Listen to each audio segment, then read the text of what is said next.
Я скажу вам, що протягом 2 неділь йдуть переговори між фракціями, між опозицією, більшістю. Майже кожен день вони знаходяться у мене в кабінеті.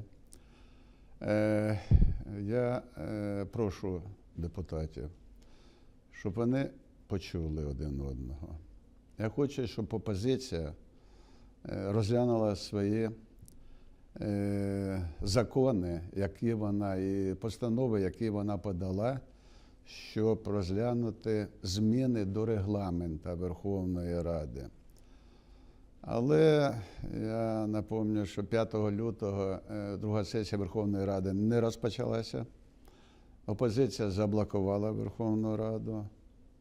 Хотілося б почути і мені, і нашим виборцям, чого. Я таку можливість давав, я таку можливість на узгоджувальній раді просив, але цього не сталося. Потім, коли я зібрав в кабінеті, вони 2 неділі кажуть, щоб я підписав розпорядження. Розпорядження – це стосується змін до регламенту. Я цього робити не буду, я цього права не маю. І я сказав, що я підписувати ніякі розпорядження не буду. Я сказав, що давайте йдемо в сесійний зал, розглядаємо ваші пропозиції, ви приймаєте рішення, а я виконую. Я обіцяю і гарантую, що буде надано слово всім, і потім буде ставитися на голосування і прийматися рішення. Є рішення Конституційного суду, що всі депутати повинні голосувати. Нема закону і не може бути, коли одна частина зала працює, голосує, а друга частина їх перевіряє.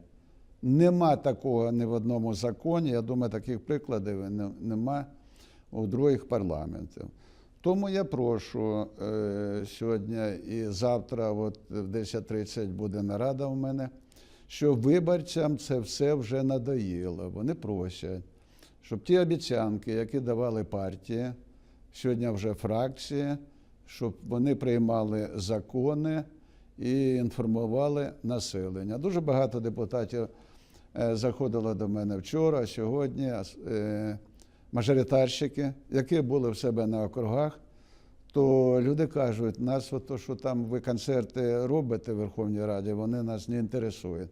Ви давайте приймайте закони. Тому я сьогодні прошу, що соціальні питання, соціальні, які стосуються кожної сім'ї, кожної людини, вони є в Верховній Раді. Біля 600 законів знаходиться в комітетах. Комітети кажуть, ми не можемо розглядати, тому що сесія не відкрита. Я говорю, розглядайте, сесія буде працювати. Ми повинні приймати закони по корупції, бо корупція вже з'їла все, що можна. Сьогодні треба будувати житло. Сьогодні треба інвестиції, щоб прийшли в Україну. Щоб житло будувалося і доступне, і соціальне для тих людей, які не можуть його купити. Щоб проблеми вирішені в гуртожитках, тому що люди багато живуть в гуртожитках, а їх там виселяють.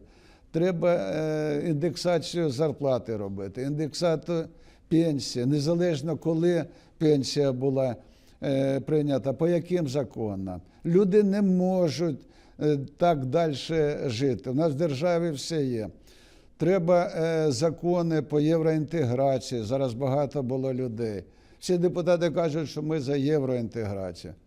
Я підтримую всіх, кажу, нам треба дійсно європейські стандарти. Стандарти життя, стандарти робочих місць, стандарти охорони здоров'я, освіти і таке інше. Але мене не чують, поки не чують. Але більшість депутатів хоче працювати. Тому я прошу і закликаю, щоб завтра, суботу, неділю, чи закрити треба на ключ цю двері і сидіти стільки, поки ми не вирішимо питання. Не буде ніякої драки. Я не прийшов сюди, щоб якісь силовими методами вирішувати якісь питання. Хтось каже, що треба йти десь там сесію в підворотнях проводити. Це парламент, вищий законодавчий орган України. Я нікуди не піду. Для цього є сесійна зала, і депутати повинні поважати один одного.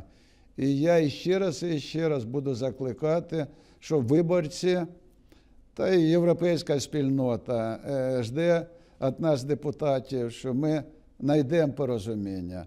5 лютого парламент зібрався майже в повному складі. Сьогодні прийшли збори у всіх фракціях. Це вже другий парламент. Це нормально, коли закликають депутата, прийшов в парламент, працюй, голосуй, відстоюй інтереси своїх виборців. Нема в тебе часу ходити в парламент. Напиши заяву, іди займайся другим ділом. Але парламент повинен працювати. Тому я думаю, я надіюсь, що ніяких дострокових виборів не буде. Я надіюсь, що сили парламент знайде в собі, почують один одного. І я дуже хочу, щоб 19 лютого парламент почав працювати. Компроміс повинен бути в одному. Всі депутати повинні бути в залі і працювати. В залі може не бути тільки депутатів, які відсутні по поважним причинам. Тому вони повинні всі зареєструватися, поставити свої підписи. Секретаріат Верховної Ради надасть мені ці списки. Я об'явлю Верховній Раді, кого нема на сесії. А всі, хто з'явився, повинні приймати участь, голосувати. Іншого шляху немає.